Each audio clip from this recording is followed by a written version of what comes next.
ساری انسانیت کو بتایا ہے کہ مرد عورتوں پر قوام ہے، نگران ہے، یعنی فائنل ڈیسیژن ان کی جانب سے ہوگا۔ اس کا یہ مطلب نہیں ہے کہ مرد عورتوں پر حکمران ہے، یہ اللہ سبحانہ و تعالیٰ کا ارشاد نہیں ہے۔ اور اس کی بھی ریزن ہے، مرد اپنے مال خرچ کرتے ہیں، یعنی مرد کماتا ہے، ان کو اللہ تعالیٰ نے ایسی خصوصیات دی ہیں جس کے مطابق وہ خاندان کی سربراہی کے لائق ہیں۔ اس لیے اللہ سبحانہ و تعالیٰ نے مردوں کو عورتوں پر نگران بنایا کہ وہ حفاظت کماتے ہیں، حفاظت کرتے ہیں۔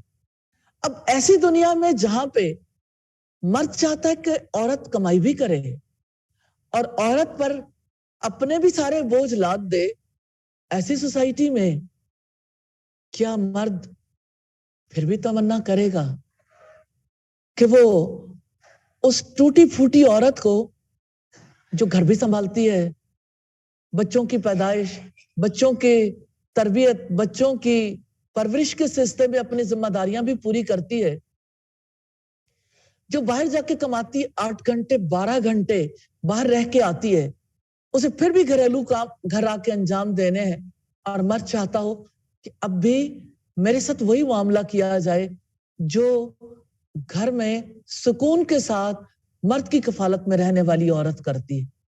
تو یہ بہت سارے سوالات ہیں جو فقہا کی توجہ چاہتے ہیں۔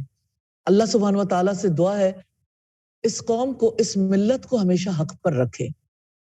پھر عورتوں کے بارے میں فرمایا نیک عورتیں فرما برداری کرنے والی ہوتی ہیں، شوہروں کی غیر موجودگی میں اللہ تعالیٰ کی حفاظت سے نگہبانی کرنے والی ہوتی ہیں۔ اور یہاں قوام کی بات بھی میں آپ کے سامنے رکھنا چاہوں گی۔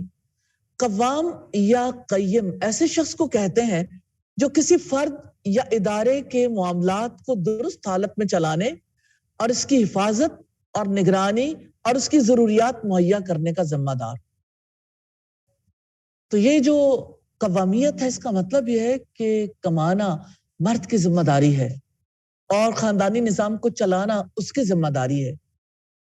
دونوں ہی کام اگر مرد چھوڑتا چلا جا رہا ہے تو یقیناً یہ لمحہ فکریہ ہے۔ اللہ سبحانہ و تعالیٰ اس امت کے مردوں اور اس امت کی عورتوں کو اپنا رول سمجھنے اور اسے رب کی چاہت کے مطابق ادا کرنے کی توفیق عطا فرمائے۔ مرد قوام ہے، وہ بھی فضیلت ہے، اللہ تعالیٰ کی عطا کردہ مردانہ قوت ہے اور دماغی صلاحیت ہے، اور کسبی فضیلت ہے کہ مردوں کی معاشی ذمہ داری ہے۔ اور نیک عورتیں فرما بردار ہوتی ہیں، شوہروں کی غیر موجودگی میں اللہ تعالیٰ کی حفاظت سے نگہبانی کرنے والی ہوتی ہیں۔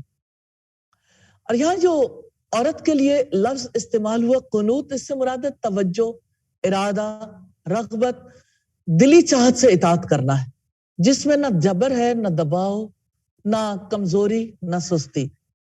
سیدنا ابو ہریرہ رضی اللہ تعالیٰ عنہ سے روایت ہے، کسی نے رسول اللہ صلی اللہ علیہ وسلم سے پوچھا عورتوں میں سے کون سی عورت اچھی ہوتی ہے؟ آپ نے فرمایا جو اپنے شوہر کو خوش کر دے، جب وہ اس کی طرف دیکھے اور جب وہ حکم کرے تو بجا لائے، اور اپنے دل میں اور اپنے مال میں جو شوہر کو برا لگے مخالفت نہ رکھے۔ سیدہ ام سلمہ سے روایت ہے کہ نبی صلی اللہ علیہ وسلم نے فرمایا تم میں سے کوئی عورت مر جائے اس حال میں کہ اس کا شوہر اس سے خوش ہے تو وہ جنت میں جائے گی۔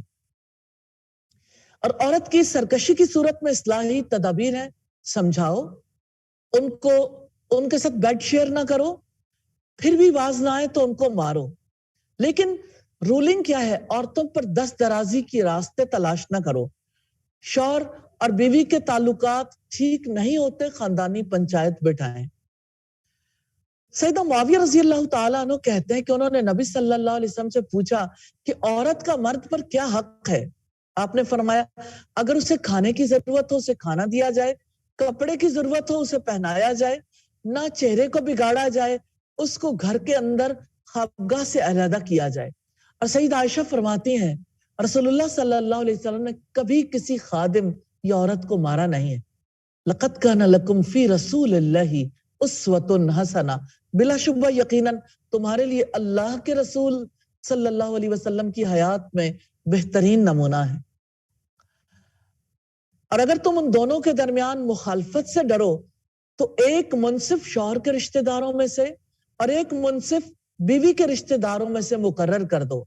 اگر وہ دونوں اصلاح کا ارادہ رکھیں تو اللہ تعالیٰ ان کے درمیان موافقت پیدا کر دے گا. بلا شبہ اللہ تعالیٰ ہمیشہ سے ہی سب کچھ جاننے والا، ہر چیز کی خبر رکھنے والا ہے. پھر اللہ سبحانہ و تعالیٰ نے ایمان والوں پر عائد کردہ ربانی فرائض کی طرف توجہ دلائی ہے. وَاعْبُدُوا اللَّهَ وَلَا تُشْرِكُوا بِهِ شَيْئًا وَبِالْوَالِدَيْنِ إِحْسَانًا. اور اللہ تعالیٰ کی عبادت کرو اور اس کے ساتھ کسی چیز کو بھی شریک نہ بناؤ، اور والدین کے ساتھ احسان کرو، اور رشتہ داروں اور یتیموں اور مسکینوں اور رشتہ دار ہمسایوں اور اجنبی ہمسایوں اور پہلو کے ساتھی اور مسافر کے ساتھ اور ان کے ساتھ جن کے مالک تمہارے دائیں ہاتھ ہوئے ہوں، اجنبی ہمسایوں جن کے مالک تمہارے دائیں ہاتھ ہوئے ہوں. یقیناً اللہ تعالیٰ ایسے شخص سے محبت نہیں کرتا جو اکڑنے والا، فخر کرنے والا ہو.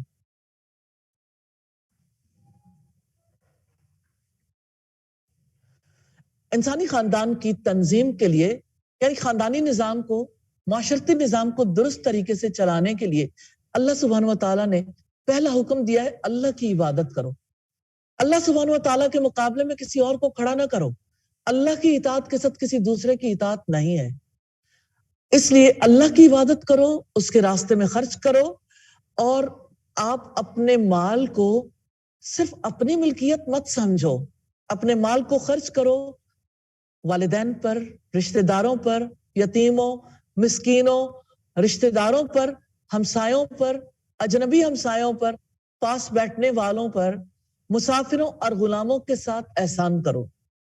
اچھے سلوک میں اگرچہ بات بھی آتی ہے، لیکن اچھا سلوک کرتے ہوئے کسی کو کھانا کھلانا، کسی کو اس کی ضرورت کی چیز دے دینا جس کا تعلق مال سے ہے، تو انسان حسن سلوک محض باتوں سے نہیں، جو اس کے پاس ہے اسے دیکھ کر بھی کرے. اللہ تعالیٰ بخل کو ناپسند کرتا ہے. جو بخیل ہو جاتا ہے وہ کسی کے لیے مال خرچ کرنا نہیں چاہتا. اللہ تعالیٰ تکبر کرنے والے، فخر کرنے والے سے محبت نہیں کرتا. اور اللہ تعالیٰ کے فضل کو چھپانا ریاکاری اور شرک ہے. رشتہ دار کو صدقہ دینے کی بڑی فضیلت ہے. سیدہ سلمان بن عامر رضی اللہ تعالیٰ عنہ سے روایت ہے، مسکین کو صدقہ دینا صدقہ ہے، اور رشتہ دار کو صدقہ دینا دو نیکیاں ہیں، صدقہ بھی اور صلہ رحمی بھی. یعنی رشتہ دار کو صدقہ دینا زیادہ افضل ہے. اور جہاں تک ہمسائے کا تعلق ہے، اس کے حق کی بڑی اہمیت ہے. نبی صلی اللہ علیہ وسلم نے فرمایا، مجھے جبریل علیہ السلام پڑوسیوں کے بارے میں اتنی وصیت کرتے رہے کہ مجھے گمان ہوا کہ شاید پڑوسیوں کو وارث بنا دیں گے. اور جہاں تک مسکین، یتیم اور مسافر پر خرچ کرنا ہے تو اس کی بڑی فضیلت ہے. سیدنا ابو سعید خدری بیان کرتے ہیں کہ نبی صلی اللہ علیہ وسلم نے فرمایا، یہ مال بڑا سرسبز و شیریں ہے، تو اس مسلمان کا مال کتنا اچھا ہے جس میں سے وہ مسکین، یتیم اور مسافر کو عطا کرتا ہے. یقیناً اللہ تعالیٰ ایسے شخص سے محبت نہیں کرتا جو اکڑنے والا، فخر کرنے والا. تو اللہ تعالیٰ کی عبادت اور جن لوگوں سے اس نے سلوک کا حکم دیا گیا ہے، ان پر وہی عمل کر سکتا ہے جو انا پرست نہ ہو، ایگوسٹک نہ ہو، جو صرف سیلف لو میں مبتلا نہ ہو. دیکھیے، انسان اپنی ذات سے تو محبت کرتا ہے، لیکن یہ محبت اس قدر نہ بڑھ جائے کہ دوسرے سب حقیر ہو جائیں اور دوسروں کی ضرورت کا انسان لحاظ نہ کر پائے. جو فخر و غرور میں مبتلا نہ ہو، تکبر نہ کرے، وہی اللہ کی عبادت کر سکتا ہے، وہی انسانوں کے ساتھ حسن سلوک کر سکتا ہے. اسی لیے تکبر اور فخر و غرور کی خاص طور پر مذمت کی گئی. تکبر جنت کے راستے کی رکاوٹ ہے. نبی صلی اللہ علیہ وسلم نے فرمایا، جس کے دل میں رائی کے دانے کے برابر بھی تکبر ہوگا وہ جنت میں نہیں جائے گا. اس پر ایک آدمی نے عرض کیا کہ آدمی چاہتا ہے اس کے کپڑے اچھے ہوں، اس کی جوتی بھی اچھی ہو. آپ صلی اللہ علیہ وسلم نے فرمایا، اللہ جمیل ہے اور جمال کو پسند کرتا ہے. تکبر تو حق کی طرف سے منہ موڑنے اور دوسرے لوگوں کو کمتر سمجھنے کو کہتے ہیں. پھر فرمایا، وہ لوگ جو بخل کرتے ہیں اور لوگوں کو بھی بخل کا حکم دیتے ہیں، اور اللہ تعالیٰ نے جو کچھ انہیں اپنے فضل سے دیا ہے اسے چھپاتے ہیں، اور ہم نے کافروں کے لیے ذلیل کرنے والا عذاب تیار کر رکھا ہے۔ سیدنا عبداللہ ابن عمر سے روایت ہے، نبی صلی اللہ علیہ وسلم نے خطبہ پڑھا، پھر فرمایا تم بخیلی سے بچو، تمہارے پہلے لوگ اسی بخل کی وجہ سے تباہ ہو گئے۔ حرص نے ان کو بخیل کر دیا اور ناتا توڑنے کو کہا تو انہوں نے ناتا توڑ ڈالا، فسق و فجور کا حکم دیا تو انہوں نے فسق و فجور کیا۔ ناتا توڑنے سے مراد رشتہ داری کو توڑنا ہے، اور اللہ سبحانہ وتعالیٰ نے ریاکاری سے بچنے کا حکم دیا، اور جو لوگ اپنے مال لوگوں کو دکھانے کے لیے خرچ کرتے ہیں اور نہ وہ اللہ تعالیٰ پر ایمان رکھتے ہیں اور نہ آخرت کے دن پر، اور وہ شخص جس کا دوست شیطان بن جائے تو بہت ہی برا دوست ہے۔ ریاکار کبھی اخلاص سے خرچ نہیں کرتا، اللہ سبحانہ وتعالیٰ کی خوشی کے لیے وہ نیت نہیں کرتا، ایمان اور ثواب کی امید کی وجہ سے وہ خرچ نہیں کرتا، اس لیے اس کا خرچ ضائع ہو جاتا ہے۔ حقیقت یہ کہ ایمان اور اللہ تعالیٰ کے ساتھ اخلاص کے ساتھ اس کے راستے میں جو مال خرچ کیا جاتا ہے یہی محفوظ راستہ ہے جو جنت تک جاتا ہے۔ وَمَاذَا عَلَيْهِمْ لَوْ آمَنُوا بِاللَّهِ وَالْيَوْمِ الْآخِرِ وَأَنفَقُوا مِمَّا رَزَقَهُمُ اللَّهُ، بہت ہی اہم آیت ہے۔ اور ان کا کیا بگڑ جاتا اگر وہ اللہ تعالیٰ اور آخرت کے دن پر ایمان لاتے اور جو اللہ تعالیٰ نے انہیں رزق دیا ہے اس میں سے خرچ کرتے، اور اللہ تعالیٰ ہمیشہ سے انہیں خوب جاننے والا ہے۔ وَكَانَ اللَّهُ بِهِمْ عَلِيمًا، اور اللہ تعالیٰ ہمیشہ سے انہیں خوب جاننے والا ہے، وہ نیتوں سے خوب واقف ہے، وہ جانتا ہے کون کیا حق رکھتا ہے اور کیا نہیں رکھتا، اور وہ جانتا ہے کس کو ہدایت کی توفیق دینی چاہیے اور کس کو نہیں دینی چاہیے۔ اللہ تعالیٰ علیم ہے، وہ جانتا ہے کہ کس سے اللہ تعالیٰ کی رضا والے کام کروائے جائیں اور کس سے نہ کروائے جائیں۔ اللہ تعالیٰ ہر ایک کو اس کے عمل کا پورا پورا بدلہ دے گا۔ بلا شبہ اللہ تعالیٰ کسی پر ذرہ برابر بھی ظلم نہیں کرتا، اور اگر ایک نیکی ہوئی تو اس کو 2 گنا کر دے گا اور اپنے پاس سے بہت بڑا اجر عطا فرمائے گا۔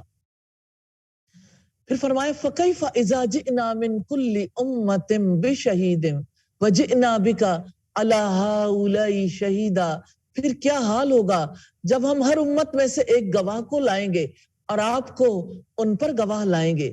قیامت کے دن کافر تمنا کرے گا، جس دن وہ لوگ جنہوں نے کفر کیا اور رسول کی نافرمانی کی تمنا کریں گے کاش ان پر زمین برابر کر دی جائے، اور اللہ تعالیٰ سے وہ کوئی بات بھی چھپا نہ سکیں گے۔ کل کی تمنا کبھی پوری نہیں ہوگی، آج وقت ہے، آج تبدیلی چاہیے، سوچ میں بھی عمل میں بھی۔ اللہ سبحانہ و تعالیٰ توفیق عطا فرمائے۔ اس رکوع میں کرنے والے کام صالحیت، اطاعت، حقوق کی حفاظت، غلط رویوں پر سمجھانا، شوہر اور بیوی کے درمیان صلح کروانے کی کوشش کرنا، اللہ تعالیٰ کی بندگی کرنا، اللہ تعالیٰ کے ساتھ کسی کو شریک نہ کرنا، والدین کے ساتھ حسن سلوک کرنا، یتیموں اور مسکینوں سے حسن سلوک کرنا، ہمسایوں سے حسن سلوک کرنا، مسافروں سے، غلاموں سے حسن سلوک کرنا، اللہ تعالیٰ کے دیے ہوئے مال میں سے خرچ کرنا، اور جن چیزوں سے روکا گیا سرکشی، بخل، اللہ تعالیٰ اور یوم آخرت پر ایمان نہ رکھنا، دوسروں پر دست درازی کے بہانے تلاش کرنا، دوسروں کو بخل کی نصیحت کرنا، جیسے مائیں بیٹیوں کو یہ نصیحت تو کرتی ہیں کہ ابھی تو زندگی کا آغاز ہے، بچا لو کل کام آئے گا، لیکن کبھی یہ بھی نصیحت کرتی ہیں کہ ابھی سے اللہ سبحانہ و تعالیٰ کے لیے، کبھی یہ بھی نصیحت کرتی ہیں کہ اللہ سبحانہ و تعالیٰ کے لیے مال میں سے حصہ الگ کر کے رکھو۔ اور ریلی اگر آپ اپنے معاشی حالات کے مطابق اگر آپ چینج کروا کے اپنے بیگ میں رکھ لیں، آپ کے لیے کبھی خرچ کرنا مشکل نہیں ہوگا۔ اس کو ہمیشہ الگ پاکٹ میں رکھیں، آپ کو پتا ہو کہ اس میں سے میں نے مال خرچ کرنا ہے، تو ہر بار ڈیسائیڈ نہیں کرنا پڑتا، ہر بار شیطان حملہ آور نہیں ہوتا، کیونکہ آپ نے آلریڈی اس پر سے اپنا حق ختم کر دیا کہ یہ تو میری آخرت کے لیے ہے، آگے جانے کے لیے. مثال کے طور پر 30 ڈیز کے لیے کوئی یہ چاہتا ہے کہ ٹھیک ہے میں زیادہ تو نہیں 100 روپیز خرچ کر سکتی ہوں روزانہ، کوئی یہ بھی طے کر سکتا ہے میں 50 روپیز کر سکتی ہوں، کوئی 500 روپیز بھی کر سکتا ہے، 1000 بھی کر سکتا ہے. That is up to you. کوئی جس طرح سے بھی کرنا چاہے، چاہے کوئی 10 روپیز کرے، یعنی ایک بچے سے بھی آپ مہینے بھر میں خرچ کروا سکتے ہیں کہ کم از کم اتنا ایک چھوٹا سا صدقہ باکس بنا لیں گھر میں، جس میں ہر کوئی ڈیلی کچھ نہ کچھ اماؤنٹ ضرور ڈالے اللہ سبحانہ و تعالیٰ کے لیے.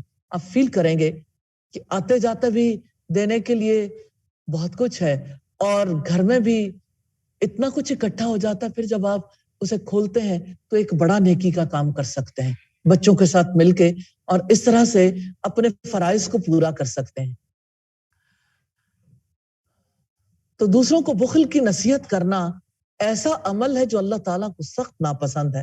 شیطان کی رفاقت اختیار کرنا، اپنی بڑائی پر فخر کرنا، اللہ تعالیٰ کے دیے ہوئے فضل کو چھپانا، رسول کی بات نہ ماننا، غرور کرنا، ریاکاری کے لیے خرچ کرنا، نافرمانی کرنا. کمٹمنٹ پوائنٹس ہیں: میں اللہ کی غلام ہوں، ہر کام کرتے ہوئے آخرت کی جزا کو پیش نظر رکھنا ہے انشاءاللہ. رکن نمبر 4 ہے عقلی اور جسمانی نجاست کو دور کرنے کی وضاحت ہے. مین پوائنٹس ہیں صلاۃ یعنی نماز، اور اہل کتاب سے مارکہ آرائی.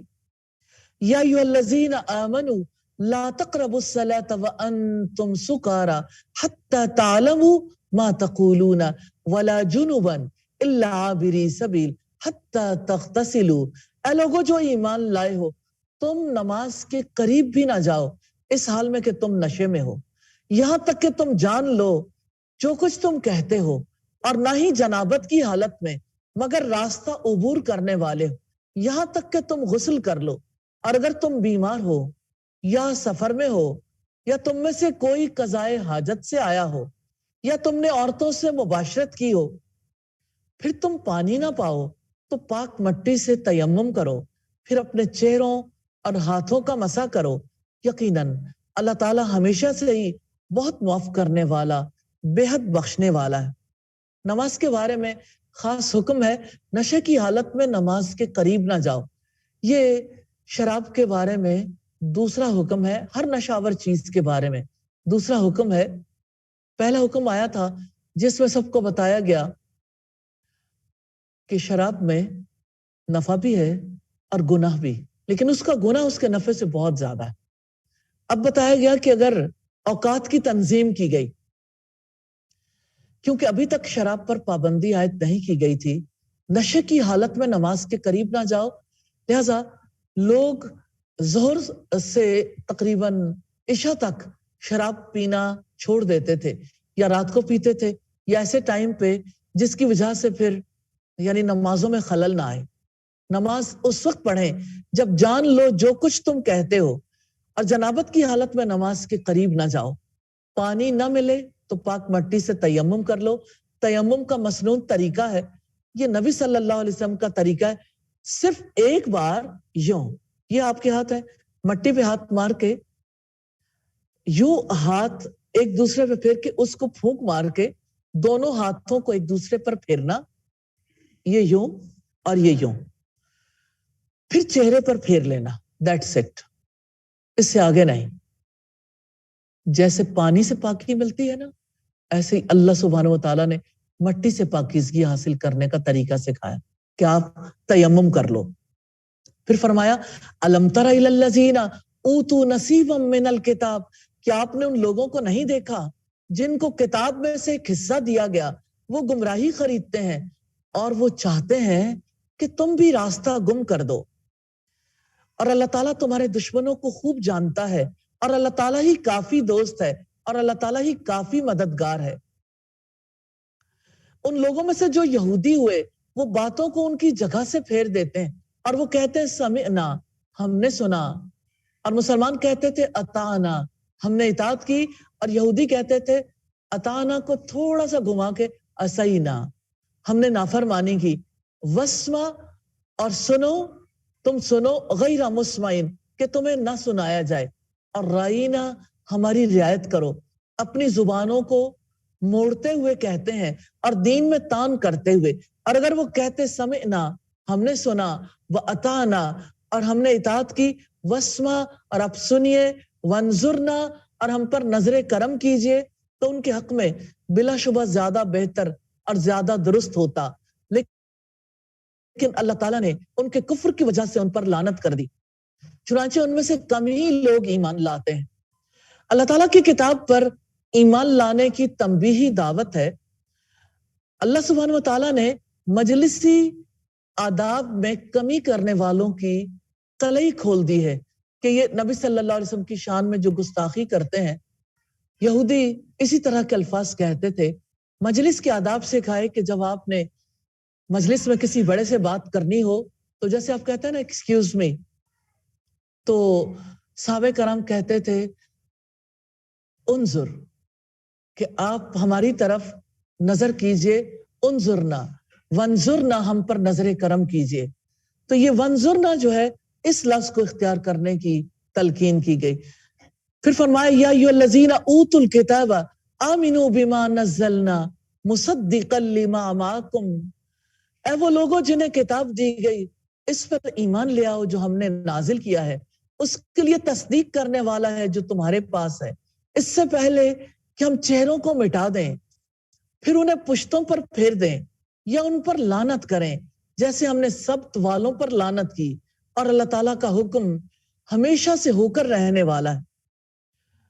بے شک اللہ تعالیٰ اس بات کو نہیں بخشے گا کہ اس کے ساتھ شرک کیا جائے, اور جو اس کے علاوہ ہے وہ جس کے لیے چاہے گا بخش دے گا, اور جو اللہ تعالیٰ کے ساتھ شریک کرے گا تو یقیناً اس نے بہت بڑا گناہ گھڑ لیا.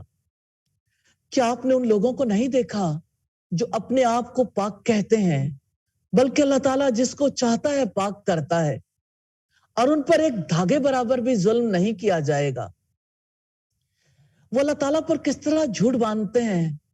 انظر کیف یفترون علی اللہ الکذب, آپ دیکھیں کس طرح وہ اللہ تعالیٰ پر جھوٹ باندھتے ہیں, اور اس کو اتنا ظاہر گناہ کافی ہے.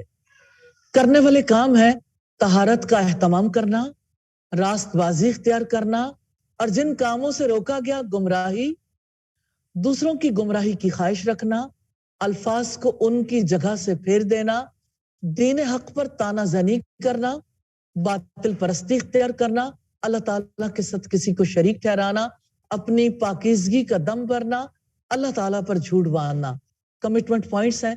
حق اور ناحق کے فرق کو ہمیشہ ملحوظ خاطر رکھنا ہے انشاءاللہ.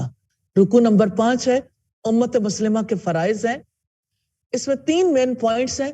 مخالف اسلام قوتوں سے مارکہ آرائی, امت مسلمہ کے فرائض, اور امت مسلمہ کا دستور.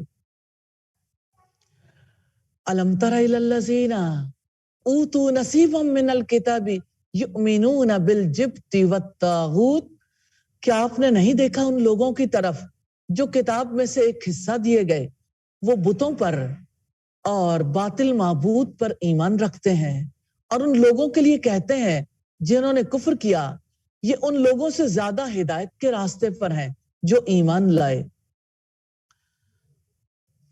بتوں پر اور باطل معبودوں پر کیسے ایمان رکھا جاتا ہے؟ مثال کے طور پر یہ جو جبت ہے نا, توہمات, پرندے اڑا کر, خط کھینچ کر فالگیری کرنا, بدشگونی لینا جبت میں سے ہے. جابر نے کہا کہ طاغوت بڑے ظالم مشرک قسم کے سردار لوگ جن کے یہاں جاہلیت میں لوگ مقدمات لے کر جاتے تھے اور وہ اللہ تعالیٰ کے قانون کے ماں سوا فیصلے کرتے تھے. اللہ سبحانہ و تعالیٰ نے یہ واضح کیا ہے اولئک الذین لعنہم اللہ, یہی لوگ ہیں جن پر اللہ تعالیٰ نے لعنت کی ہے, اور جس پر اللہ تعالیٰ لعنت کرتا ہے تو اس کے لیے آپ ہرگز کوئی مددگار نہیں پائیں گے.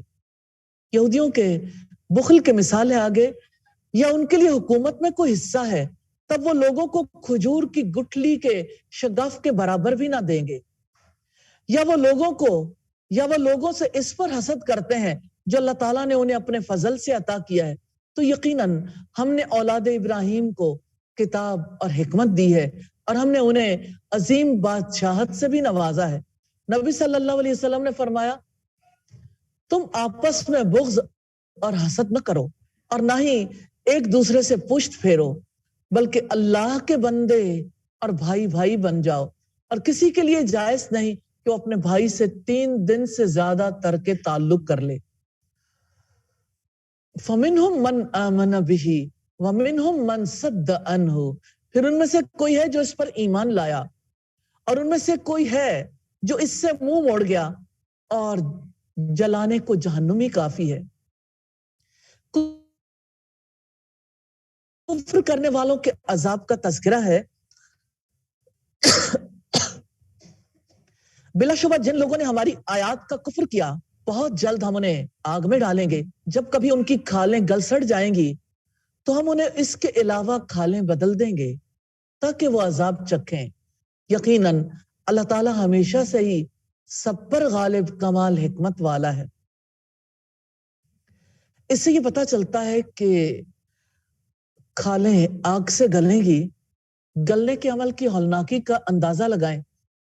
دنیا میں آج اگر کھال جلتی ہے نا تو اوپر چھالے بنتے ہیں، اس کھال یا سکن کے اوپر اور اس کے اندر پیپ بھر جاتی ہے۔ گلنے کا عمل کتنا خوفناک ہے۔ بدلناہم جلودا غیرہا، تو ہم انہیں اس کے علاوہ کھالیں بدل دیں گے۔ جہنم کے عذاب کی سختی اور دوام کا ذکر ہے۔ کھالوں کی یہ تبدیلی دن میں 20 مرتبہ عمل میں آئے گی، یعنی ایک ایک دن میں کتنی مرتبہ سکن چینج ہوگی۔ دوسری کھال کیوں عطا کی جائے گی؟ کیونکہ بیرونی جلد، آؤٹر سکن ہمیشہ زیادہ تکلیف فیل کرتی ہے۔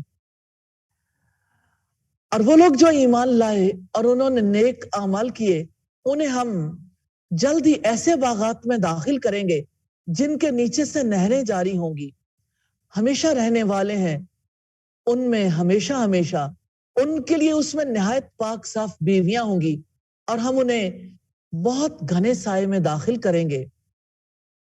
پھر فرمایا ان اللہ یأمرکم ان تؤدوا الامانات الی اہلھا، یقیناً اللہ تعالیٰ تمہیں حکم دیتا ہے کہ امانتوں کو ان کے حقداروں کے سپرد کر دو، اور جب تم لوگوں کے درمیان فیصلہ کرو تو انصاف کے ساتھ فیصلہ کرو۔ یقیناً اللہ تعالیٰ تمہیں اس کے ذریعے بہت ہی اچھی نصیحت کرتا ہے۔ بلا شبہ اللہ تعالیٰ ہمیشہ سے ہی سب کچھ سننے والا، سب کچھ دیکھنے والا ہے۔ امت مسلمہ کے فرائض ہیں، امانتوں کو ان کے حقداروں کے سپرد کر دو، لوگوں کے درمیان انصاف کے ساتھ فیصلہ کرو۔ یا ایھا الذین آمنوا اطیعوا اللہ واطیعوا الرسول واولی الامر منکم، اے لوگوں جو ایمان لائے ہو، اللہ تعالیٰ کی اطاعت کرو اور اللہ تعالیٰ کے رسول کی اطاعت کرو، اور اپنے میں سے حکم دینے والوں کی اطاعت کرو۔ پھر اگر کسی چیز پر تم آپس میں جھگڑ پڑو تو اس کو اللہ اور اس کے رسول کی طرف لوٹا دو۔ اگر تم اللہ تعالیٰ اور آخرت کے دن پر ایمان رکھتے ہو، یہ بہتر ہے اور انجام کے لحاظ سے زیادہ اچھا ہے۔ سیدنا انس رضی اللہ تعالیٰ عنہ نے بیان کیا، رسول اللہ نے فرمایا سنو اور اطاعت کرو، خواہ تم پر کسی ایسے حبشی غلام کو ہی عامل بنایا جائے جس کا سر منقع کی طرح چھوٹا ہو، یعنی کوئی ظاہری شکل و صورت کے اعتبار سے دیکھنے میں بہت ہی عیب دار بھی نظر آئے، لیکن اگر وہ آپ کا حاکم مقرر کر دیا جائے، آپ کے اوپر اسے یعنی معاملات کا نگران مقرر کیا جائے تو اس کی بات سننی بھی ہے اور اطاعت بھی کرنی ہے۔ سیدنا ابو ہریرہ کہتے ہیں کہ رسول اللہ نے فرمایا جس نے میری اطاعت کی اس نے اللہ تعالیٰ کی اطاعت کی، اور جس نے میری نافرمانی کی اس نے اللہ سبحانہ و تعالیٰ کی نافرمانی کی، جس نے مسلمان حاکم کی اطاعت کی اس نے میری اطاعت کی، اور جس نے حاکم کی نافرمانی کی اس نے میری نافرمانی کی۔ تو جہاں تک حاکموں کی اولی الامر کی اطاعت کا تعلق ہے، یہ اطاعت مستقل نہیں ہے۔ سیدنا نواس بن سمان رضی اللہ تعالیٰ عنہ سے روایت ہے، رسول اللہ نے فرمایا خالق کی نافرمانی میں مخلوق کی اطاعت نہیں ہے۔ لوگ کہتے ہیں کہ والدین کی اطاعت کا تو اللہ سبحانہ و تعالیٰ نے حکم دیا، شوہر کی اطاعت کا اللہ سبحانہ و تعالیٰ نے حکم دیا، اور شوہر کہتا ہے کہ فلاں کبیرہ گناہ کر لو، اب میں کیا کروں؟ ایک ہی رولنگ ہے، اللہ سبحانہ و تعالیٰ کے حکم کے خلاف کسی نے بھی حکم دیا اس کی اطاعت ہی نہیں ہے، کیونکہ وہ تو خود مخلوق ہے۔ اصل اطاعت اللہ تعالیٰ کی اطاعت ہے۔ کرنے والے کام ہے اللہ تعالیٰ کی آیات کو ماننا، نیک عمل کرنا، امانتیں اہل امانت کے سپرد کرنا، لوگوں کے درمیان عدل سے فیصلے کرنا، جھگڑے میں فیصلے کے لیے قرآن و سنت سے رجوع کرنا، ذمہ داران کی اطاعت کرنا، اللہ تعالیٰ اور اس کے رسول کی اطاعت کرنا، جن سے روکا گیا جبت کو ماننا، طاغوت کو ماننا، کافروں کو صحیح راستے پر سمجھنا. جیسے آج ہماری امت سمجھتی ہے کہ عیسائی بہت صاحب اخلاق ہیں، یا یہ کہ وہ معاملات میں بہت امانت دار، ہمارے سے تو بہت اچھے ہیں. کتنے لوگ ہیں جو یہ سٹیٹمنٹ دیتے ہوئے نظر آتے ہیں. اسی طرح حسد کرنا، لوگوں کو اختیار ملنے پر کچھ نہ دینا، حق سے منہ موڑنا، اللہ تعالیٰ کی آیات کو ماننے سے انکار کرنا. کمٹمنٹ پوائنٹس ہیں. امانت کا حق ادا کرنا ہے. وہ ساری ذمہ داریاں جو ہم پر انسان ہونے اور مسلمان ہونے کے ناطے عائد ہوتی ہیں، ان کو پورا کرنے کی انتہائی کوشش کرنی ہے انشاءاللہ. رکو نمبر 6 ہے اسلامی قانون کے مطابق فیصلے کیے جائیں. 4 مین پوائنٹس ہیں جو اس میں ڈسکس کیے گئے. نمبر 1 منافق، نمبر 2 رسول، نمبر 3 اللہ کا حکم، اور نمبر 4 اللہ اور رسول کی اطاعت. الم تر الی الذین یزعمون انہم آمنوا بما انزل الیک وما انزل من قبلک. کیا تم نے ان لوگوں کی طرف نہیں دیکھا جو دعویٰ کرتے ہیں کہ یقیناً وہ ایمان لائے اس پر جو آپ پر نازل کیا گیا اور اس پر بھی جو آپ سے پہلے نازل کیا گیا؟ وہ ارادہ رکھتے ہیں کہ آپس کے فیصلے غیر اللہ کی طرف لے جائیں، حالانکہ انہیں حکم دیا گیا ہے کہ اس کا کفر کریں، اور شیطان ارادہ رکھتا ہے کہ انہیں بہکا کر گمراہ کر دے. بہت دور کا گمراہ کرنا. اور جب ان سے کہا جاتا ہے کہ آؤ اس کی طرف جو اللہ تعالیٰ نے نازل کیا ہے اور رسول کی طرف آؤ، تو آپ منافقوں کو دیکھیں گے وہ تم سے منہ موڑتے ہیں. صاف منہ موڑنا. جب منافقوں کو قرآن اور حدیث کی طرف بلایا جاتا ہے تو وہ تکبر میں مبتلا ہو جاتے ہیں. کل انہوں نے نبی صلی اللہ علیہ وسلم سے منہ موڑا، آج لوگ قرآن و سنت سے منہ موڑتے ہیں. یہ اللہ تعالیٰ ہی سے منہ موڑنا ہے. اس شخص کی بد نصیبی کا کیا کہنا ہے جو اپنے پیدا کرنے والے سے ہی منہ موڑ جائے، جو اپنے ہادی، اپنے رہنما سے، اپنے رسول سے، اپنی فلاح سے منہ موڑ جائے. بربادی، بدبختی اور ہلاکت کا سودا ہے.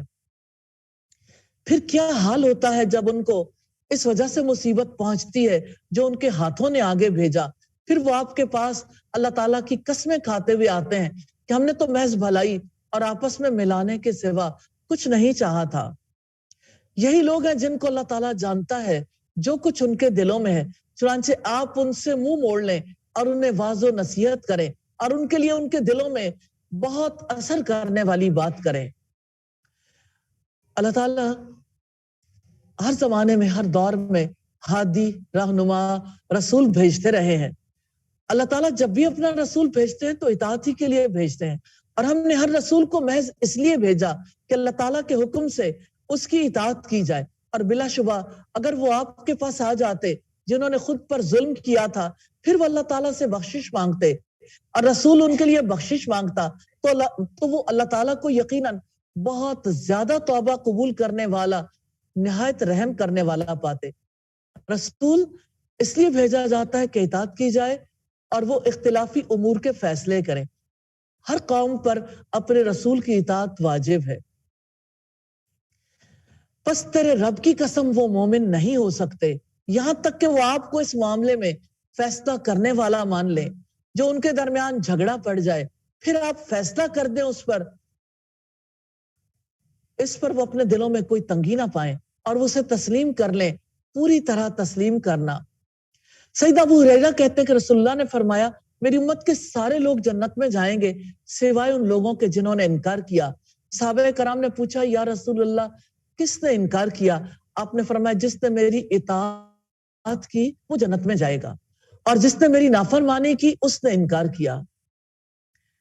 اور اگر واقعتاً ہم ان پر فرض کر دیتے کہ اپنے آپ کو قتل کرو یا اپنے گھروں سے نکل جاؤ تو وہ ایسا نہ کرتے مگر ان میں سے بہت تھوڑے لوگ. اور اگر واقعتاً وہ اس پر عمل کرتے جس کی انہیں نصیحت کی جاتی ہے تو یقیناً ان کے لیے بہتر اور زیادہ ثابت قدم رکھنے والا ہوتا. اللہ کا حکم ہلاکت کا یا جلاوطنی کا ہو تو عمل پیرا ہونے پر ثابت قدمی، اجر اور سیدھا راستہ ملتا ہے. ثابت قدمی اور بہتری کے ساتھ اجر عظیم کا وعدہ ہے. اور تب ہم انہیں یقیناً اپنی جانب سے عظیم اجر عطا کرتے اور لازماً ہم انہیں سیدھے راستے پر چلنے کی ہدایت دیتے۔ وَمَن يُطِعِ اللَّهَ وَالرَّسُولَ فَأُولَئِكَ مَعَ الَّذِينَ أَنْعَمَ اللَّهُ عَلَيْهِمْ مِنَ النَّبِيِّينَ وَالصِّدِّيقِينَ وَالشُّهَدَاءِ وَالصَّالِحِينَ وَحَسُنَ أُولَئِكَ رَفِيقًا۔ اور جو اللہ تعالیٰ اور اس کے رسول کی اطاعت کرے گا تم ان کے ساتھ ہوں گے جن پر اللہ تعالیٰ نے انعام کیا۔ آپ سورہ الفاتحہ میں ہر رکعت میں یہ دعا کرتے ہیں، صراط الذین انعمت علیہم، ان لوگوں کے راستے پر جن پر تو نے انعام کیا، نبیوں، صدیقوں، شہیدوں اور صالحین میں سے، اور یہی بہترین ساتھی ہیں۔ تو اللہ رسول کی اطاعت کرنے والا حقیقی فضل کا مستحق ہے، اسے انبیاء، صدیقوں، شہیدوں اور صالحین کی رفاقت نصیب ہوگی۔ حقیقت جاننے کے لیے بس اللہ کا علم کافی ہے۔ ابن مردوہ میں ایک شخص نبی کریم صلی اللہ علیہ وسلم کے پاس آئے، کہنے لگے، یا رسول اللہ، میں آپ کو اپنی جان سے، اپنے اہل و عیال سے، اپنے بچوں سے بھی زیادہ محبوب رکھتا ہوں۔ آپ کی محفل میں ہوتا ہوں تو قرار پاتا ہوں، آپ کی مجلس سے چلا جاتا ہوں، شوق زیارت مجھے بے قرار کر دیتا ہے، صبر نہیں ہوتا، دوڑتا بھاگتا آتا ہوں اور دیدار کر کے چلا جاتا ہوں۔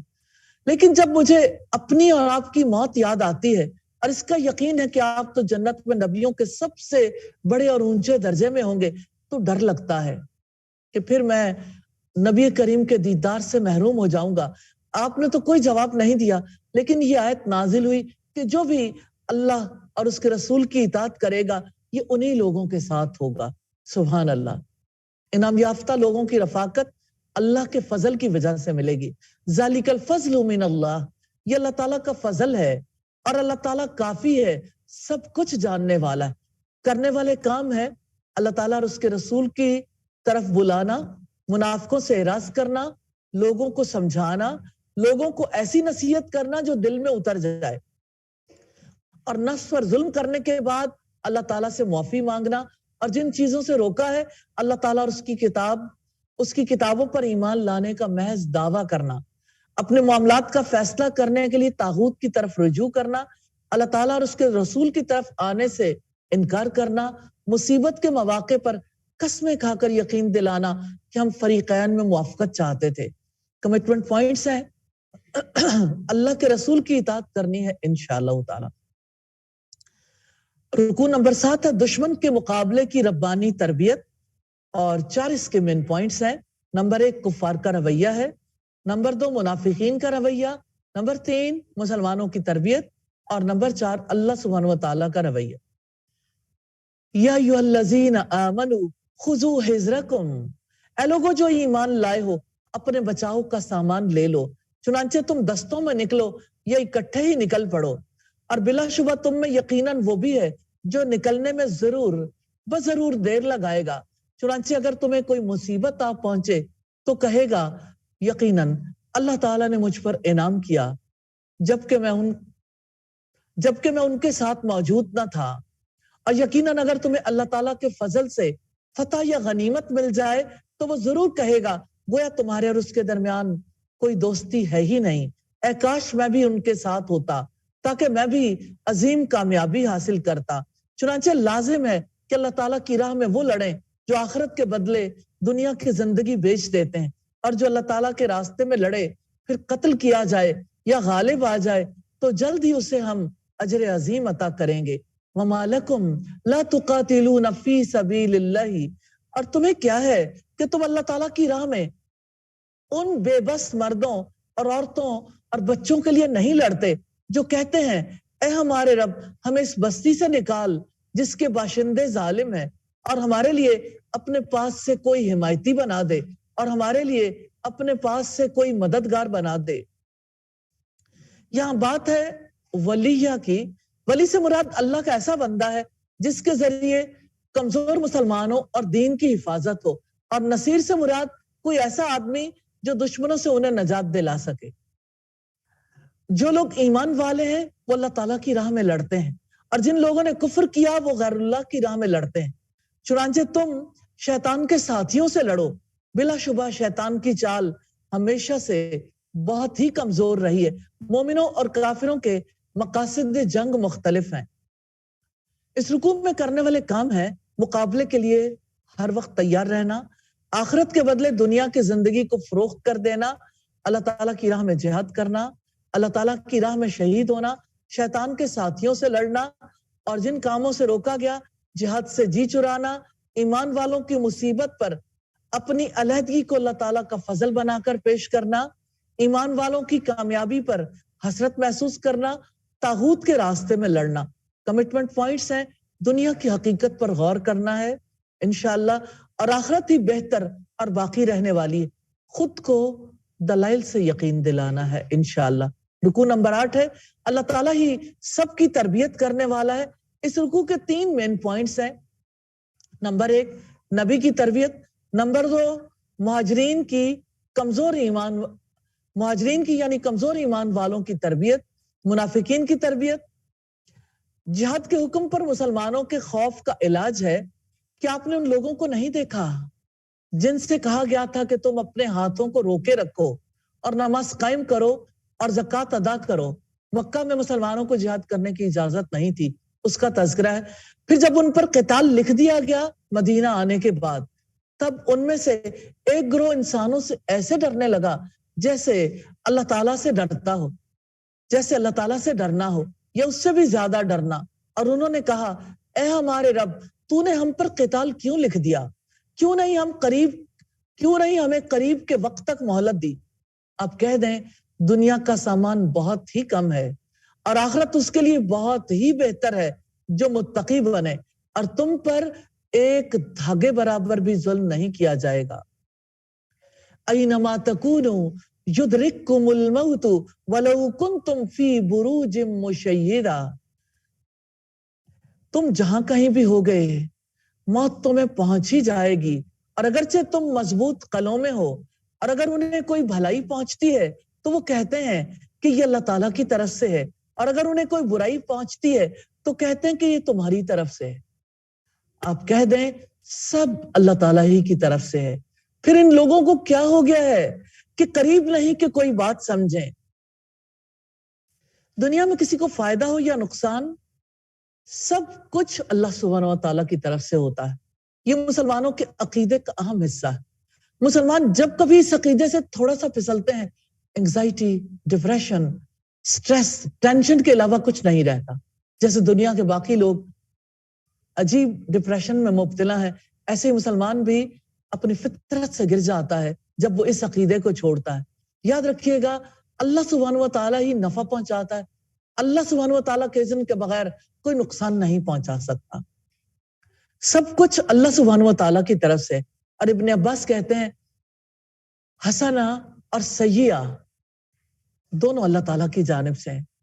حسنہ جو اللہ تعالیٰ نے انعام کیا، اور سیئہ سے مراد جو اللہ تعالیٰ نے تمہیں مصیبت میں مبتلا کیا. سیدنا ابو سعید خدری رضی اللہ تعالیٰ عنہ اور سیدنا ابو ہریرہ رضی اللہ تعالیٰ عنہ نے بیان کیا، نبی صلی اللہ علیہ وسلم نے فرمایا مسلمان جب بھی کسی پریشانی، بیماری، رنج و ملال، تکلیف اور غم میں مبتلا ہو جاتا ہے، یہاں تک کہ اگر اسے کوئی کانٹا بھی چبھ جائے تو اللہ تعالیٰ اسے اس کے گناہوں کا کفارہ بنا دیتا ہے. اور سیدنا ابو ہریرہ سے روایت ہے نبی صلی اللہ علیہ وسلم نے فرمایا اللہ تعالیٰ جس کے ساتھ بھلائی کرنا چاہتا ہے اسے بیماری کی تکالیف اور دیگر مصیبتوں میں مبتلا کر دیتا ہے. جو بھی بھلائی تجھے پہنچے سو اللہ تعالیٰ کی طرف سے ہے، اور جو کوئی برائی تجھے پہنچے تو وہ تمہاری اپنی طرف سے ہے. اور ہم نے آپ کو لوگوں کے لیے رسول بنا کر بھیجا ہے، اور اللہ تعالیٰ ہی گواہ کافی ہے. کوئی بھی اپنے عمل کی وجہ سے جنت میں نہیں جائے گا، یہ رسول اللہ کا فرمان ہے. صحابہ نے دریافت کیا اللہ کے رسول کیا اب بھی نہیں؟ آپ نے فرمایا ہاں، جب تک مجھے بھی اللہ تعالیٰ اپنی رحمت سے ڈھانپ نہیں دے گا میں بھی جنت میں نہیں جاؤں گا. تو اصل چیز اللہ سبحانہ و تعالیٰ کا رحم ہے، اللہ کی رحمت ہے جس کو طلب کرنا چاہیے. اور جس نے رسول کی اطاعت کی اس نے حقیقتاً اللہ تعالیٰ کی اطاعت کی، اور جس نے منہ موڑا تو ہم نے ان پر آپ کو نگہبان بنا کر نہیں بھیجا. منافق اس دور میں رسول اللہ کی اطاعت کا دم بھرتے تھے، وَيَقُولُونَ طَاعَةٌ، اور وہ کہتے ہیں اطاعت ہوگی. پھر جب وہ آپ کے پاس سے نکلتے ہیں تو ان میں سے ایک گروہ رات کو آپ کی بات کے خلاف مشورے کرتا ہے, اور اللہ تعالیٰ لکھ رہا ہے جو وہ رات کو مشورے کرتے ہیں. چنانچہ آپ ان سے منہ موڑ لیں اور اللہ تعالیٰ پر توکل کریں, اور اللہ تعالیٰ ہی وکیل کافی ہے. منافق رسول اللہ صلی اللہ علیہ وسلم کی اطاعت کا دم بھرتے تھے. وہ چاہتے تھے مسلمانوں کی قوت کمزور پڑے, ہم کسی طرح سے ان سے پیچھا چھڑا لیں یا انہیں مدینہ سے باہر نکال دیں. اس مقصد کے لیے وہ یہودیوں کے ساتھ مل کر سازشیں کرتے تھے. افلا یتدبرون القرآن, تو کیا وہ قرآن مجید میں غور و فکر نہیں کرتے؟ اور اگر وہ غیر اللہ کے پاس سے ہوتا تو اس میں وہ یقیناً بہت زیادہ اختلاف پاتے. یہ دین, یہ قرآن ایسا ہے, اس قرآن سے اس دور میں بڑی تبدیلی آئی تھی. امام مالک فرماتے ہیں اس امت کے آخری حصے کی اصلاح بھی اسی طرح ہوگی جیسے پہلے حصے کی اصلاح ہوئی, اور پہلے حصے کی اصلاح قرآن سے ہوئی تھی. اور منافق افواہیں پھیلاتے ہیں, اور جب ان کے پاس امن یا خوف کا کوئی معاملہ آتا ہے تو اسے مشہور کر دیتے ہیں, اور اگر وہ اسے رسول تک یا اپنے میں سے حکم دینے والوں کی طرف لوٹاتے تو وہ لوگ ضرور جان لیتے اس کو جو ان میں سے اس کا اصل مطلب نکالتے ہیں. اور اگر تم پر اس کی رحمت نہ ہوتی تو بہت ہی کم لوگوں کے سوا تم سب لوگ شیطان کے پیچھے لگ جاتے. حسب ناصم سے روایت ہے, نبی صلی اللہ علیہ وسلم نے فرمایا کسی آدمی کے جھوٹا ہونے کے لیے اتنی بات کافی ہے کہ جو سنے بغیر تحقیق کے اسے آگے بیان کر دے. جیسے آج کل کوئی بھی میسج آ جائے, لوگ فارورڈ کرنا اسے اپنی ذمہ داری ہی خیال کرتے ہیں. تو بغیر تحقیق کے کوئی بات فارورڈ نہیں کرنی چاہیے, نہ زبان سے کہنی چاہیے, کیونکہ کسی کے جھوٹا ہونے کی دلیل ہے. ایک مسلمان کا یہ فرض ہے کوئی ایسی خبر سنے تو اسے اپنے ذمہ داران تک پہنچا دے, اور ذمہ داران کا فرض ہے کہ اس کی تحقیق کریں. فقاتل فی سبیل اللہ, چنانچہ تم اللہ کی راہ میں جنگ کرو, تمہیں تمہاری ذات کے سوا کوئی تکلیف نہیں دی جاتی, اور مومنوں کو آپ رغبت دلائیں. قریب ہے کہ اللہ تعالیٰ ان لوگوں کی لڑائی روک دے جنہوں نے کفر کیا, اور اللہ تعالیٰ بہت سخت لڑائی کرنے والا اور بہت سخت سزا دینے والا ہے. رسول اللہ صلی اللہ علیہ وسلم نے فرمایا جس کے پاؤں اللہ کی راہ میں غبار آلود ہو گئے اللہ تعالیٰ اس پر جہنم کی آگ حرام کر دیتا ہے. من یشفع شفاعتا حسنتا, جو شخص سفارش کرے گا اچھی سفارش تو اس کے لیے بھی اس میں سے ایک حصہ ہوگا, اور جو کوئی سفارش کرے گا بری سفارش اس کے لیے اس میں سے ایک حصہ ہوگا. اور اللہ تعالیٰ ہمیشہ سے ہی ہر چیز پر نگہبان ہے. اچھی اور بری سفارش کا بدلہ ہے. ابو موسیٰ سے روایت ہے جب کبھی نبی صلی اللہ علیہ وسلم کے خدمت میں کوئی حاضر ہوتا, ضرورت مند ہوتا, آپ اپنی مجلس میں موجود حاضرین کی طرف توجہ کر کے فرماتے تم سفارش کرو تمہیں ثواب دیا جائے گا. اور اللہ تعالیٰ نبی صلی اللہ علیہ وسلم کی زبان پر وہی کلمہ جاری کروائے گا جو وہ چاہتا ہے. وَإِذَا حُيِّيتُمْ بِتَحِيَّةٍ فَحَيُّوا بِأَحْسَنَ مِنْهَا أَوْ رُدُّوهَا, اور جب تمہیں سلامتی کی کوئی دعا دی جائے تو تم اس سے بہتر سلامتی کی دعا دو یا اتنا ہی لوٹا کر دو. یقیناً اللہ تعالیٰ ہمیشہ سے ہر چیز کا پورا حساب لینے والا ہے. جب کوئی مسلمان آپ کو سلام کرے تو آپ اس سے بہتر کلمات میں جواب دیں. السلام علیکم, وعلیکم السلام ورحمت اللہ. السلام علیکم ورحمت اللہ, وعلیکم السلام ورحمت اللہ وبرکاتہ. اللہ لا الہ الا ہو, اللہ تعالیٰ وہ ہے جس کے سوا کوئی معبود نہیں. تم سب کو قیامت کے دن ضرور جمع کرے گا جس میں کوئی شبہ نہیں, اور اللہ تعالیٰ سے زیادہ بات میں سچا اور کون ہے. اللہ تعالیٰ نے قسم کھا کر یقین دلایا ہے کہ وہ قیامت کے دن تم سب کو جمع کرے گا جس دن کے آنے میں کوئی شک نہیں, اور ہر شخص کو اس کے اعمال کا بدلہ دیا جائے گا. کرنے والے کام ہے نماز قائم کرنا, زکوٰۃ ادا کرنا, اللہ تعالیٰ سے خوف رکھنا, اللہ تعالیٰ کی اطاعت کرنا, رسول کی اطاعت کرنا, اللہ تعالیٰ پر بھروسہ کرنا, قرآن پاک پر غور و فکر کرنا. اور جن کاموں سے روکا گیا لوگوں سے ایسا ڈرنا جیسا کہ اللہ تعالیٰ سے ڈرنا چاہیے. اللہ تعالیٰ کے احکامات پر اعتراض کرنا, کسی بات کو نہ سمجھنا, اللہ تعالیٰ رسول کی اطاعت سے منہ موڑنا, اطاعت کے دعوے کرنا, اہل اسلام کے خلاف مشورے کرنا, افواہیں پھیلانا, برائی کی سفارش کرنا، یہ وہ سب کام ہے جن سے اللہ سبحانہ و تعالیٰ نے روکا ہے. کمٹمنٹ پوائنٹس ہیں، اپنے قلب و ذہن کو اللہ سبحانہ و تعالیٰ کی تقدیر پر راضی کرنا ہے، اور غیر ذمہ دارانہ گفتگو سے بچنا ہے، افواہیں پھیلانے سے گریز کرنا ہے. انشاءاللہ اللہ سبحانہ و تعالیٰ جو حکم دیتے ہیں اس کے بارے میں ضرور دل میں ارادہ کرنا چاہیے کہ انشاءاللہ اس کو انجام دینا ہے، توفیق طلب کرنی چاہیے، اور اللہ سبحانہ و تعالیٰ جن سے روکیں اس سے رکنا چاہیے.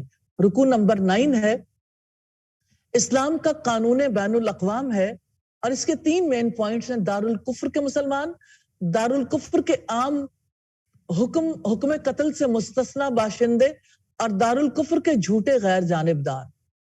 فَمَالَكُمْ فِي الْمُنَافِقِينَ فِئَتَيْن، پھر تمہیں کیا ہو گیا ہے کہ منافقوں کے بارے میں 2 گروہ بن رہے ہو، حالانکہ اللہ تعالیٰ نے اس وجہ سے جو انہیں کمایا انہیں اوندھا کر دیا ہے. کیا تم چاہتے ہو کہ انہیں ہدایت دو جنہیں اللہ تعالیٰ نے گمراہ کیا ہے؟ اور جس کو اللہ سبحانہ و تعالیٰ گمراہ کر دیں اس کے لیے آپ ہرگز کوئی راہ نہ پائیں گے. وہ چاہتے ہیں جیسا کہ انہوں نے کفر کیا ہے، کاش تم بھی کفر کرو کہ تم سب برابر ہو جاؤ. چنانچہ ان میں سے تم کسی کو دوست نہ بناؤ جب تک وہ اللہ تعالیٰ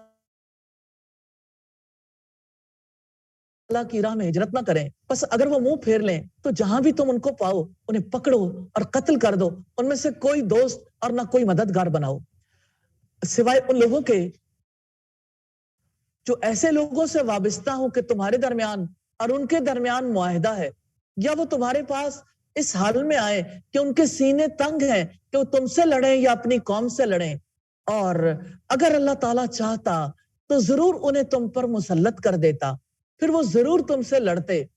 سو اگر وہ تم سے کنارہ کشی اختیار کر لیں اور تم سے جنگ نہ کریں اور تمہاری طرف صلح کا پیغام بھیجیں تو اللہ تعالیٰ نے ان کے خلاف تمہارے لیے کوئی راستہ نہیں رکھا. اسلام بدترین منافقوں سے جنگ کی کھلی چھوٹ دیتا ہے. جلدی تم کچھ لوگوں کو پاؤ گے جو ارادہ رکھتے ہیں کہ تم سے بھی امن میں رہیں اور اپنی قوم سے بھی امن میں رہیں، مگر جب کبھی انہیں فتنے کی طرف لوٹایا جاتا ہے تو اس میں اوندھے منہ ڈال دیے جاتے ہیں. چنانچہ وہ اگر تم سے الگ نہ رہیں اور تم پر صلح بھی پیش نہ کریں اور اپنے ہاتھ تم سے نہ روکیں تو تم ان کو پکڑو اور جہاں بھی انہیں پاؤ قتل کرو. اور یہی لوگ ہیں جن کے خلاف ہم نے تمہارے لیے واضح دلیل بنا دی ہے. کرنے والے کام ہے منافقوں کو اپنا دوست اور مددگار نہ بنانا، صلح کرنا، اور جن کاموں سے روکا گیا برائیاں کمانا، دوسروں کے کافر ہو جانے کی خواہش رکھنا، ہجرت کرنے سے باز رہنا، فتنے میں کود پڑنا. کمٹمنٹ پوائنٹس ہیں، اسلام کے بارے میں اپنا موقف مضبوط رکھنا ہے انشاءاللہ. اور رکوع نمبر 10 ہے، اسلام کا قانون بین الاقوام ہے، اور اس میں قتل خطا کی بات ہے، دارالحرب میں پھنسے ہوئے مسلمانوں کا تحفظ، قتل عمد اور جہاد کی بات ہے. اور کسی مومن کا یہ کام نہیں ہے کہ کسی مومن کو قتل کرے مگر غلطی سے، اور جو کسی مومن کو غلطی سے قتل کر دے تو ایک مومن غلام کو آزاد کرنا ہے اور مقتول کے گھر والوں کو دیت ادا کرنی ہے، مگر یہ کہ وہ صدقہ کر کے معاف کر دیں. پھر اگر مقتول ایسی قوم سے ہو جو تمہاری دشمن ہے حالانکہ وہ خود مومن ہو تو ایک مومن غلام کو آزاد کرنا ہے، اور اگر وہ ایسی قوم سے ہو جس کے اور تمہارے درمیان معاہدہ ہو چکا ہو تو دیت ادا کرنی ہے جو اس کے گھر والوں کے حوالے کی گئی ہو، اور ایک مومن غلام کو آزاد کرنا ہے. تو جو کوئی نہ پائے غلام تو اس پر 2 مہینے کے لگاتار روزے رکھنا ہے. یہ اللہ تعالیٰ کی طرف سے توبہ کے لیے ہے، اور اللہ تعالیٰ ہمیشہ سے سب کچھ جاننے والا، کمال حکمت والا ہے. سیدنا عبداللہ ابن عمرو ابن عاص کہتے ہیں کہ رسول اللہ نے فرمایا، قسم ہے اس ذات کی جس کے ہاتھ میں میری جان ہے، ایک مومن کا قتل اللہ تعالیٰ کے نزدیک پوری دنیا کے ختم ہو جانے سے زیادہ بڑا ہے. اور سیدنا عبداللہ ابن مسعود نے بیان کیا کہ نبی کریم صلی اللہ علیہ وسلم نے فرمایا، سب سے پہلے قیامت کے دن لوگوں کے درمیان خون خرابے کے فیصلہ جات کیے جائیں گے. یہاں 2 طرح کے قتل ہیں جس کا تذکرہ اس رکوع میں ملتا ہے، قتل خطا اور قتل عمد. کوئی کسی کو قتل نہیں کرنا چاہتا تھا، شکار کر رہا تھا، گولی یا یعنی جو چھرے تھے لگنے تو تھے کسی پرندے کو، اور راستے میں یعنی کوئی صورتحال ایسی پیدا ہو گئی کہ کسی انسان کو لگ گیا اور وہ وفات پا گیا، ایسے میں اللہ سبحانہ و تعالیٰ کا کیا حکم ہے؟ جو بھی دارالاسلام میں کسی مومن کو قتل کرے، اس کا خاندان مسلمان ہے تو ایک مومن غلام کو آزاد کیا جائے گا، مقتول کے وارثوں کو خون بہا ادا کیا جائے گا، یہ کفارہ ہے۔ اگر اس کا خاندان غیر مسلم ہو، دارالحرب میں کسی مسلمان کو قتل کرے، خاندان مسلمان نہیں ہے، تو ایک غلام آزاد کیا جائے گا، دیت نہیں دی جائے گی۔ اور معاہد قبیلے کے مسلمانوں کو قتل کرے، خاندان غیر مسلم ہو، ایک غلام آزاد کیا جائے گا، دیت دی جائے گی۔ غلام کے نہ ہونے کی صورت میں پے در پے 2 ماہ کے روزے رکھے جائیں گے۔ قتل خطا میں قصاص نہیں ہے، یعنی کسی انسان سے قتل ہو گیا، اب اس کی جان نہیں لی جائے گی کیونکہ وہ جان لینا نہیں چاہتا تھا، صرف دیت ہے، یعنی خون بہا تو دینا ہے کیونکہ اس سے نقصان ہوا ہے۔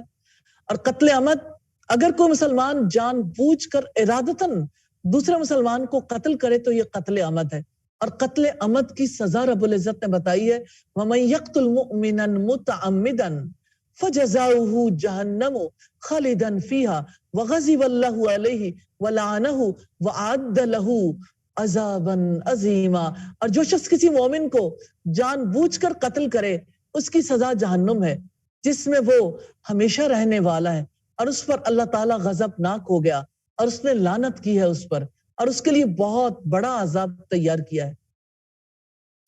یا ایھا الذین آمنوا اذا ضربتم فی سبیل اللہ فتبینوا، اے لوگو جو ایمان لائے ہو، جب تم اللہ کی راہ میں سفر کرو تو تم خوب تحقیق کر لیا کرو، اور جو تمہیں سلام پیش کرے اس سے یہ مت کہو کہ تو مومن نہیں ہے۔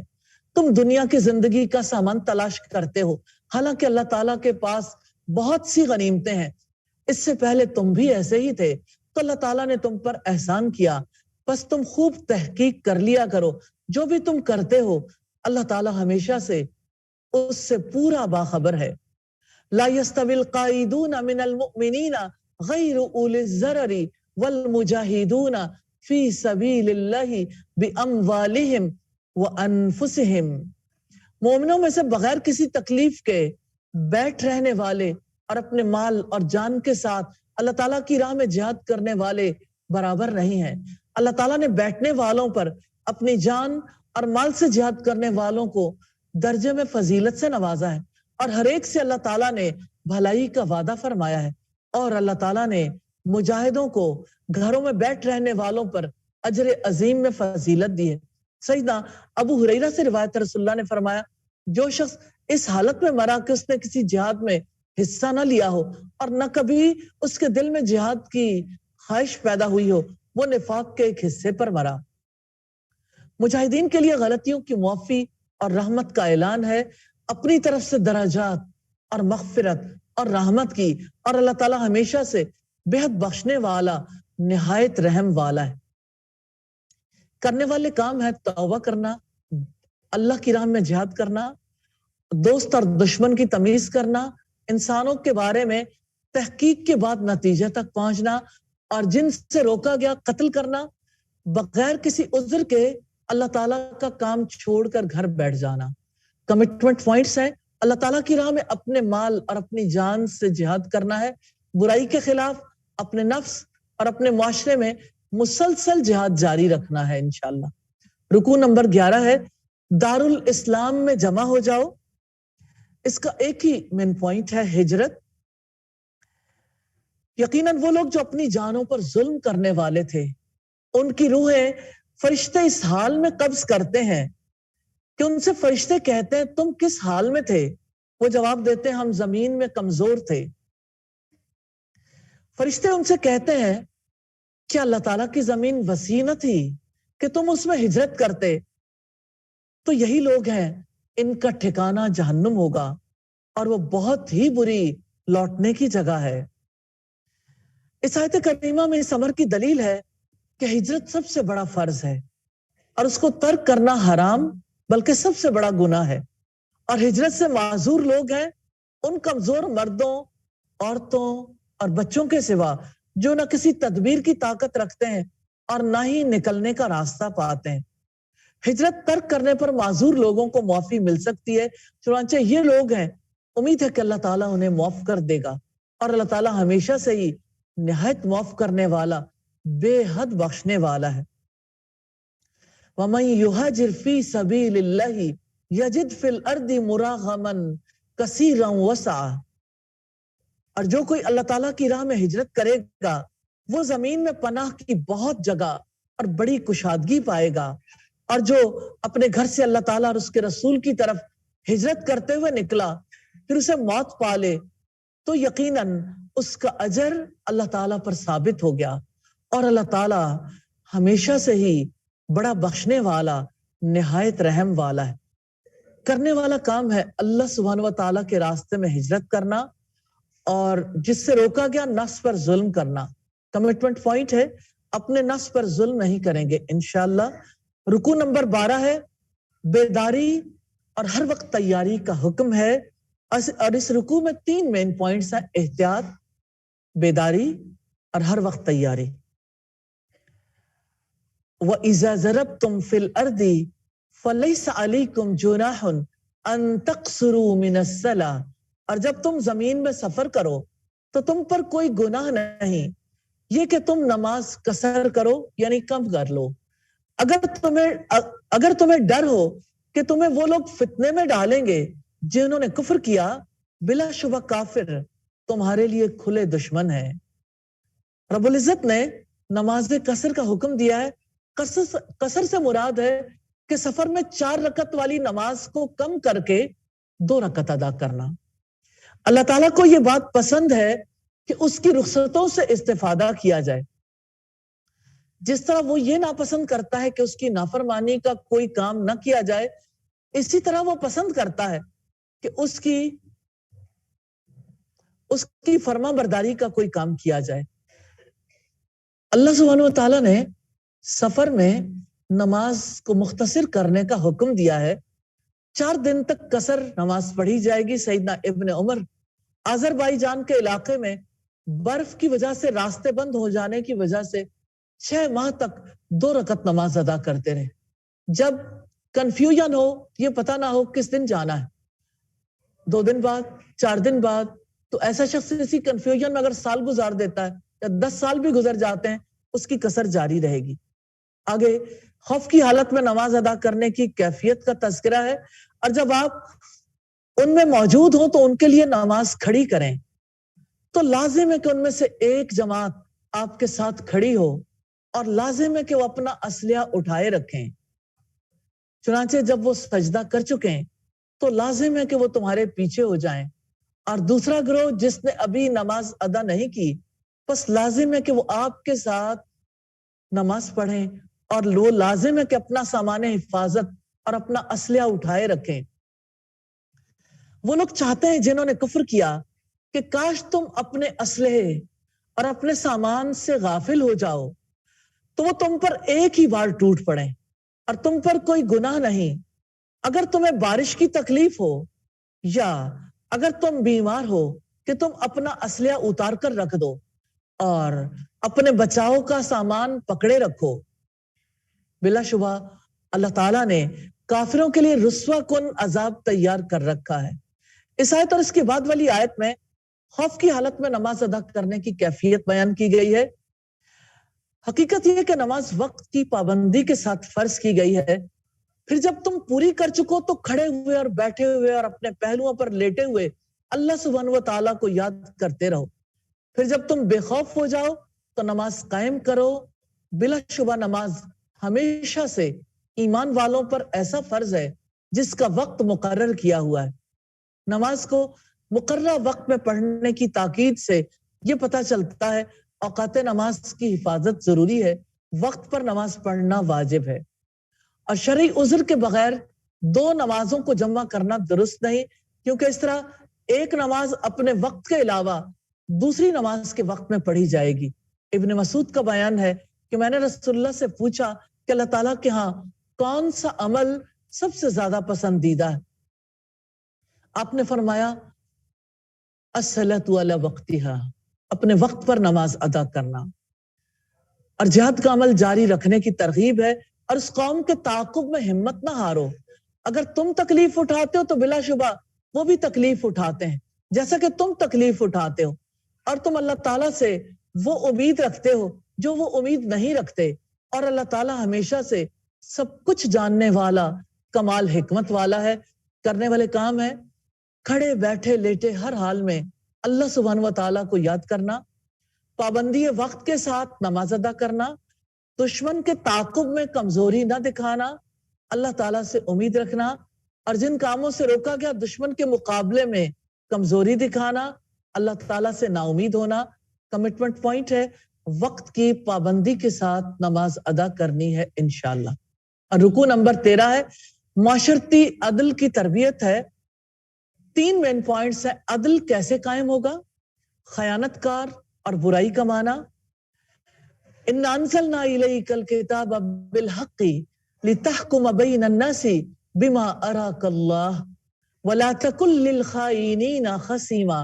یقیناً ہم نے آپ کی طرف یہ کتاب حق کے ساتھ نازل کی ہے تاکہ آپ لوگوں کے درمیان اس کے مطابق فیصلہ کریں جو اللہ تعالیٰ نے آپ کو دکھایا ہے، اور آپ خیانت کرنے والوں کی خاطر جھگڑنے والے نہ ہوں، اور اللہ تعالیٰ سے بخشش مانگو۔ بلا شبہ اللہ تعالیٰ ہمیشہ سے بے حد بخشنے والا، نہایت رحم والا ہے، اور آپ ان کی جانب سے جھگڑا نہ کریں جو اپنے آپ سے خیانت کرتے ہیں۔ یقیناً اللہ تعالیٰ اس سے محبت نہیں کرتا جو ہمیشہ سے بہت خائن، سخت گناہ گار ہو۔ وہ لوگوں سے چھپنا چاہتے ہیں لیکن اللہ تعالیٰ سے نہیں چھپنا چاہتے، حالانکہ وہ تو اس وقت بھی ان کے پاس ہوتا ہے جب وہ رات کو ان باتوں کا جن سے اللہ تعالیٰ راضی نہیں ہوتا مشورہ کرتے ہیں، اور جو بھی وہ کرتے ہیں اللہ تعالیٰ ہمیشہ سے ان کا احاطہ کرنے والا ہے۔ اللہ تعالیٰ نے اظہار حیرت کیا ہے کہ منافق لوگوں سے اپنا آپ چھپاتے ہیں، حالانکہ وہ یعنی لوگ ان کے نفع نقصان کے مالک تو نہیں ہیں، اپنے برے اعمال لے کر اللہ تعالیٰ سے تو نہیں چھپتے لیکن لوگوں سے چھپتے ہیں، حالانکہ اللہ تعالیٰ تو کھلے چھپے سے واقف ہے، وہ دل کے خفیہ بھید تک جانتا ہے۔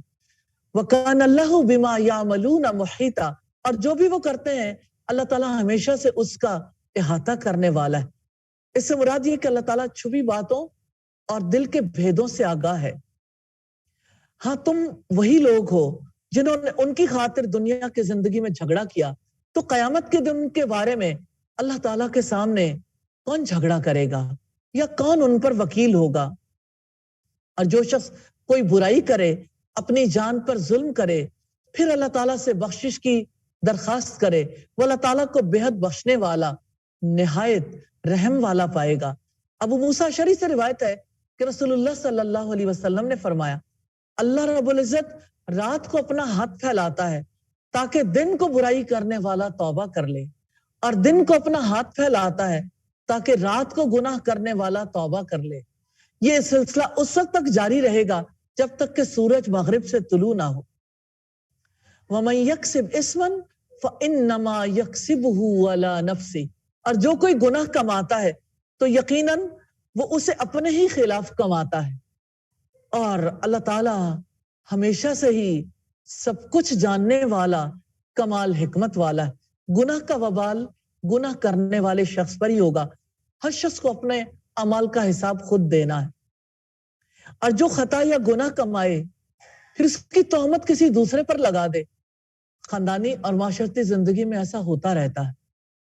لوگ ایک دوسرے کا امیج بریک کرتے ہیں، جو کام کسی نے نہیں کیا، خود کیا ہے اسے دوسرے کے ذمہ لگا دیتے ہیں۔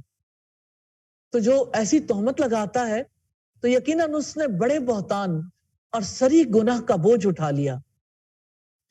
بہتان کہتے ہیں خود گناہ کر کے اس کا الزام بے گناہ پر لگانا، جو بہت بڑا گناہ ہے۔ کرنے والے کام ہے اس رکوع کے لوگوں کے درمیان حق کے ساتھ فیصلہ کرنا، اللہ تعالیٰ سے درگزر کی درخواست کرنا، اپنے نفس سے خیانت کرنے والوں کی حمایت نہ کرنا، اور جن کاموں سے اللہ سبحانہ و تعالیٰ نے روکا ہے، بددیانت لوگوں کی طرف سے جھگڑنا، اپنے نفس سے خیانت کرنا، خیانت کاروں کی حمایت کرنا، گناہ گاری کی زندگی گزارنا، راتوں کو چھپ کر اللہ سبحانہ و تعالیٰ کی مرضی کے خلاف مشورے کرنا، نفس پر ظلم کرنا، برائیاں کمانا، خطا یا گناہ کر کے اس کا الزام بے گناہ پر تھوپ دینا، سری گناہ کا بار سمیٹنا۔ کمٹمنٹ پوائنٹس ہیں، خیانت کاروں کی طرفداری نہیں کرنی انشاءاللہ۔ رکوع نمبر 14 ہے